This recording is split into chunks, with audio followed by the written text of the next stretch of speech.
Si quelqu'un a une blessure sur la main ou sur les doigts et a mis un bandage dessus, qu'est-ce qui se passe pour Netilat Yadayim? Si c'est un bandage qu'on enlève de temps en temps, il enlève, il le met, il enlève, c'est pas un sparadrap, un truc comme ça, des fois il a, des fois il n'a pas, alors ça fait khatsitsa, ça fait écran entre l'eau, la netila et les mains, et la netila n'est pas valable. Donc il faudra qu'il enlève, le bas netila sans le bandage.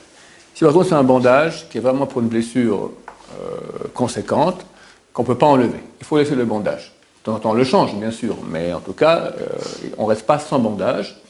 Un bandage fait déjà partie de notre corps et il ne fait pas khatsitsa, il ne fait pas écran entre l'eau et nous. La façon de faire la meilleure, plusieurs façons, mais la meilleure de faire, c'est qu'on fera une tila avec au moins 86 ml d'eau. C'est pas beaucoup, d'accord? Si on fait avec moins, on va étudier ultérieurement que si on fait une tila avec moins que cette quantité d'eau, ce qui est presque impossible, la vérité, alors l'eau qui reste sur la main, elle est impure. Et si elle va sur le bandage aussi, et pas après elle revient sur la main, elle impurifie la main. Donc on fera une tila avec beaucoup d'eau, normalement, c'est-à-dire plus de 86 ml. 86 ml, c'est à peu près ça dans un verre jetable, c'est pas grand-chose. Donc plus que cela, et on le mettra, on va verser ça sur la main, et toute l'eau sera pure, et même s'il y a de l'eau qui était sur le bandage, et après est partie du bandage et est venue sur la main, il n'y a pas de problème, c'est valable. Oui. Tant qu'il a une ATM ou en plâtre. Alors tant j'arrive. Maintenant, si quelqu'un il a un bandage qui recouvre toute sa main, ou un plâtre, ça ne sert à rien de laver le plâtre ou de laver la main, n'est-ce pas? Alors il est dispensé de faire Netilat Yadayim de cette main, il fera Netilat Yadayim que sur l'autre main. Il fera la bracha al Netilat Yadayim au pluriel. Bien qu'il fait Netilat sur une seule main, il ne dira pas Netilat Hayad au singulier, il dira la bracha habituelle al Netilat Yadayim, bien qu'il l'ait fait sur une seule main. Et bien sûr, il mangera avec une seule main, il ne peut pas manger avec sa main qui est bandée ou qui est plâtrée. Si en fait il a le plâtre mais il n'a que les doigts, il se met sur les doigts et le dos. Alors, très bonne question. On va étudier ultérieurement quelle partie de la main il faut rincer quand on fait une Netilat Yadayim. En fait, il y a une marloquette, il y a une divergence d'opinion chez les grands rabbins du Moyen-Âge.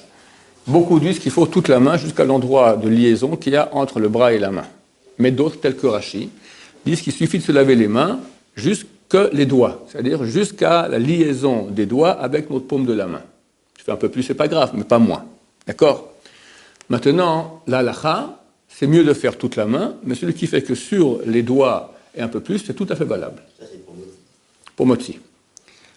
Attention, celui qui s'est habitué à faire sur toute la main et veut commencer à faire maintenant moins que la main, faire que les doigts, alors ça se peut que c'est un éder. S'il savait qu'on peut faire que sur les doigts, et il a fait toute la main, et il a pris sur lui de faire sur toute la main par khumra, par mesure de piété, parce que c'est mieux, alors c'est un éder, c'est un vœu. Et dans ce cas-là, s'il veut commencer à faire que sur les doigts, pour toujours, alors il doit faire une interdiction d'arrêt, de faire annulation des vœux. S'il veut juste pour une petite période maintenant, ça le gratte ou quelque chose, il a une blessure sur la main par exemple, d'accord, il ne veut pas entrer dans les problèmes, il veut faire que sur les doigts, alors il peut faire comme ça, parce que c'est momentané, après il refera de nouveau sur sa main. C'est pas qu'il a arrêté son éder, qu'il a arrêté son vœu.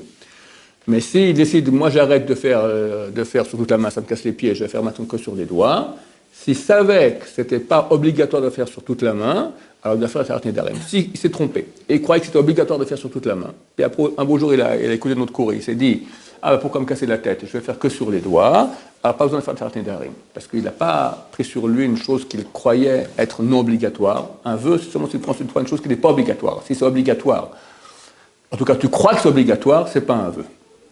Donc, dans les cas où quelqu'un a une blessure sur la main et pas sur les doigts, alors, le meilleur, ou un bandage sur la main et pas sur les doigts, le meilleur moyen, c'est de faire une Netilat Yadayim que sur les doigts. Et là, c'est une Netilat Yadayim qui est 100% valable. D'accord? Si on a le choix, on peut faire sur toute la main ou que sur les doigts, c'est mieux de faire sur toute la main. Comme ça, on prend l'avis de tous les rabbins qui sont d'accord sur ce sujet. Donc voilà la strict. Quelqu'un veut compter sur l'avis de Rashi qui dit que c'est que sur les doigts, c'est valable. Baruch Adonai, Amen va Amen.